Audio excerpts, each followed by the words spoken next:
Hi friends, ಎಲ್ಲರಿಗೂ ನಮಸ್ಕಾರ. ನಾವು ಇವತ್ತಿನ ವಿಡಿಯೋದಲ್ಲಿ ಆಲೂಗಡ್ಡೆ ಪಲ್ಯನ ತುಂಬಾ ಟೇಸ್ಟಿಯಾಗಿ ಮತ್ತು ತುಂಬಾ ಸುಲಭವಾಗಿ ಯಾವ ರೀತಿ ಮಾಡೋದಂತ ಇಲ್ಲಿ ತೋರಿಸ್ಕೊಡ್ತಾ ಇದ್ದೀವಿ. ಮೊದಲಿಗೆ ಒಂದು ಕುಕ್ಕರ್ಗೆ ಒಂದು 2 ಲೋಟ ಆಗುವಷ್ಟು ನೀರನ್ನು ಹಾಕಿದ್ದೀವಿ. ನಾವಿಲ್ಲೂ 5 ಆಲೂಗಡ್ಡೆನ ತೊಗೊಂಡಿದ್ದೀವಿ. ಸ್ವಲ್ಪ ದಪ್ಪಗೆ ಪೀಸನ್ನು ಮಾಡಿ ತೊಗೊಂಡಿದ್ದೀವಿ. ಇವಾಗ ಕುಕ್ಕರನ್ನು ಪ್ಯಾಕ್ ಮಾಡಿಬಿಟ್ಟು ಒಂದು 3 ವಿಸಿಲನ್ನು ಹೊಡೆಸ್ಕೋಬೇಕಾಗತ್ತೆ. ಆಲೂಗಡ್ಡೆ ಚೆನ್ನಾಗಿ ಬೇಯುತ್ತೆ ಅದು. ಈ ಕಡೆಗೆ ಒಂದು 4 ರಿಂದ 5 ಹಸಿಮೆಣಸನ್ನು ತೊಗೊಂಡಿದ್ದೀವಿ. ಅದಕ್ಕೆ ಸ್ವಲ್ಪ ರುಚಿಗೆ ತಕ್ಕಷ್ಟು ಉಪ್ಪನ್ನು ಸೇರಿಸ್ತಾ ಇದ್ದೀವಿ.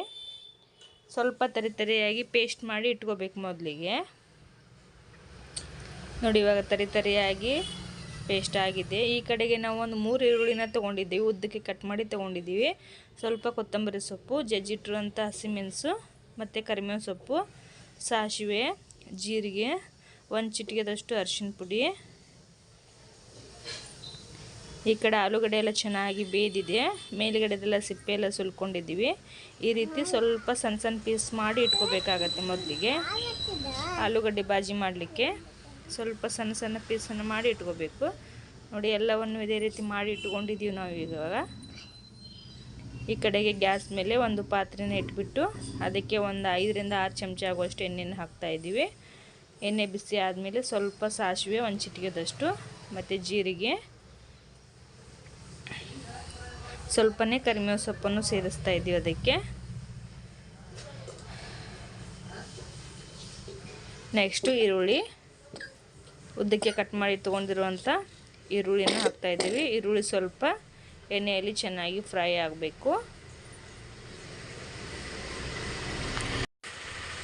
ನೋಡಿ, ಈರುಳ್ಳಿ ಚೆನ್ನಾಗಿ ಫ್ರೈ ಆಗ್ತಾಯಿದೆ.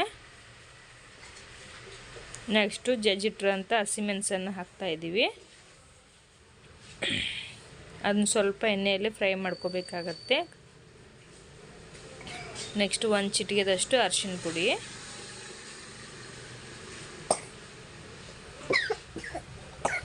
ಒಂದ್ಸಲ ಚೆನ್ನಾಗಿ ಮಿಕ್ಸ್ ಮಾಡ್ಕೋಬೇಕು ಈ ರೀತಿಯಾಗಿ.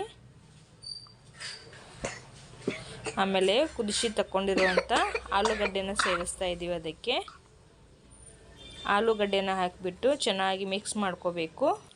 ಸೊ ನೀವೇನಾದರೂ ನಮ್ಮ ಚಾನಲನ್ನು ಹೊಸಬರಾಗಿ ನೋಡ್ತಾ ಇದ್ದರೆ ಈ ಚಾನಲನ್ನು ಸಬ್ಸ್ಕ್ರೈಬ್ ಮಾಡ್ಕೊಳ್ಳಿ. ನಾವು ಮಾಡಿರೋ ಹೊಸ ವಿಡಿಯೋ ಎಲ್ಲ ನಿಮಗೆ ನೋಟಿಫಿಕೇಷನ್ ಬರುತ್ತೆ.